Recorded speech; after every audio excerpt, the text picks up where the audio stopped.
আহা, শীতের সকালে কম্বল নিয়ে ঘুমিয়ে থাকার মজাই আলাদা, যা বলে বোঝাতে পারবো না। কিন্তু আফসোস, যদি তার মধ্যে একটা বউ থাকতো তাহলে আরও কতই না ভালো হতো। কিন্তু সিঙ্গেল বলে আফসোস, বউ নাই। তাছাড়া কিছু করার নাই। শীতে কাঁপাকাঁপি। বউ এখন আমার কার বাড়ি শাশুড়ি জানে।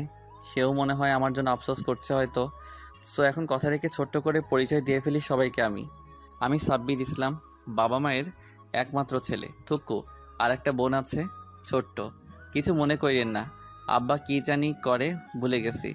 ও মনে পড়ছে, আব্বা তো দেশের বাইরে থাকে বিজনেসের জন্য। বেশিরভাগ আম্মা আমাদের দুই ভাই বোনকে দেখে রাখে, রান্না করে, এই আরও ইত্যাদি কাজ করে। বাসায় থাকলে যা করে আর কি।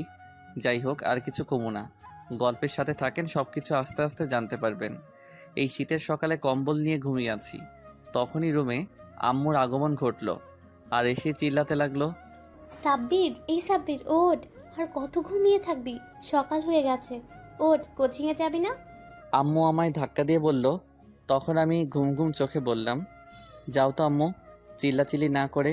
এই শীতের দিন এই সকালে আমার প্রিয় কম্বলকে ছেড়ে আমি কোথাও যাব না।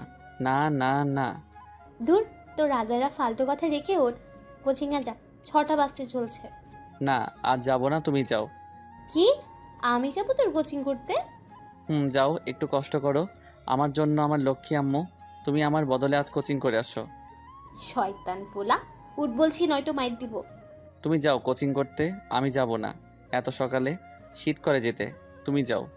শীতের কাপড় পরে যা। না, যাবো না, আমার কম্বল ছেড়ে। যদি না যাস তাহলে তুই উঠে এই 3টা ঘর ঝাড়ু দিয়ে ঠিক কর, তারপর রান্না কর, বারান্দা পরিষ্কার কর, থালা বাসন ধুয়ে আয়, সবার কাপড় ধুয়ে দিস।